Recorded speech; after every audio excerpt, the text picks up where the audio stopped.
What's going on, guys? My name is Tommy. Welcome back to the channel, and hey, happy Friday. We are so close to getting through all the regions of the Dragon Empires. Today, on the Dragon Empires A 5-Minute Tour, we're hitting one of the last ones, and we're going to talk about Shanguang. If you guys are liking what you're seeing, remember to hit that like and subscribe button today. This episode of the Dragon Empires A 5-Minute Tour was brought to you in part by the Interplanar Crossroads. Thanks for all your help and friendship, guys. Now, let's dive in.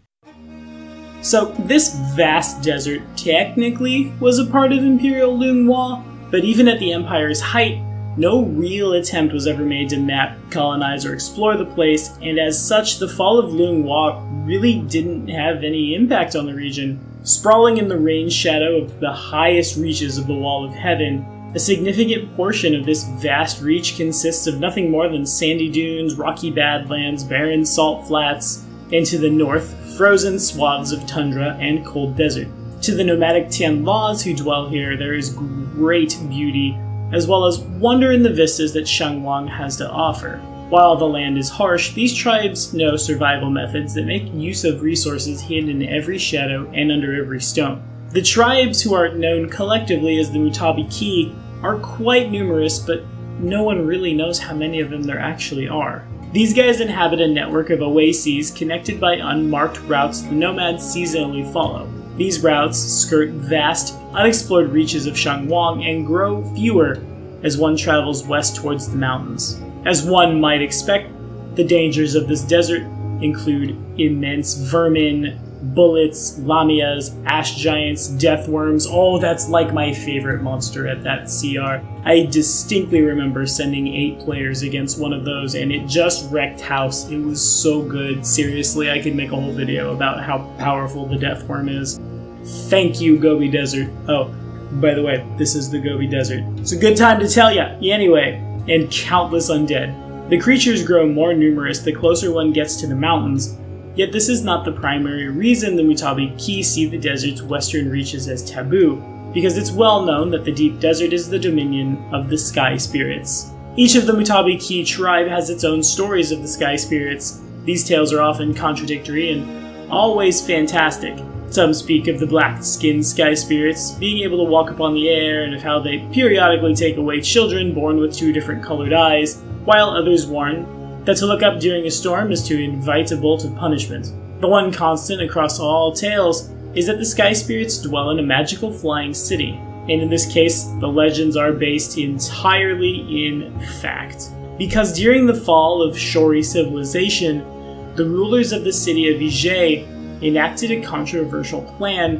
When the end of the Shori seemed inevitable, the city of Ije abandoned the nation and fled east across the ocean, soaring above the clouds along the upper edges of the habitable skies. The city made the impossible journey only through the brilliance of its rulers and navigators, but when it reached the Wall of Heaven, it faced a nearly insurmountable barrier, because those mountains stretched higher even than the Shori city could fly. Ije's rulers attempted a treacherous navigation, but powerful winds and other stranger influences seized the flying city and tossed it like a leaf in a typhoon. The city smashed against a mountainside, crushing nearly a quarter of its towers and understructure and nearly just spiraling the thing into the ground.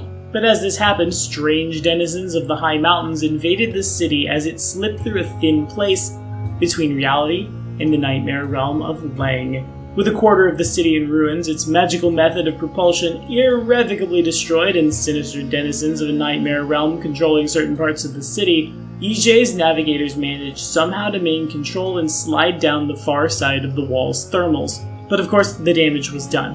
Ije still floats, but its ability to move on its own has been lost. Since that fateful crossing, Ije has drifted with the winds, stuck forever in the eddies and rivers of air that churn miles above the desert below. Using magical flight, the people of Ije make regular trips to the ground in order to gather supplies, but they keep contact with the Mutabiki to a minimum. Although the stories the Mutabiki tell about the Shori are often sinister, really they're not evil, they simply just wish to limit the knowledge of their city as long as its ability to defend itself remains compromised. So yeah, that's fun. Not only do we have the Mongols at least before Big Empire, because Mongolia is right on the other side of the Gobi Desert. Not only do we have nomadic tribes crossing the wasteland, no, we also have Cthulhu monsters and flying airship cities. Yeah, you could do whatever here. It's almost like Numeria, to tell you the truth. If you don't know what that means, follow this card right up here. But think science fantasy. That's what's going on. And again, whether you GM or play a character from here, that means you could do almost anything. But what do you guys think? Have we GM'd here before? Have we adventured here before? Throw it in the comments. We'll keep that conversation going. But thank you guys, as always, so much for watching. We literally have 2 more regions left to cover. I'm going to roll this D4 real quick. Pending requests, evens, Shenmen, odds, Wansho. I've rolled a 3. Next week on the Dragon Empire is a 5-minute tour. It'll be Wansho. See you then.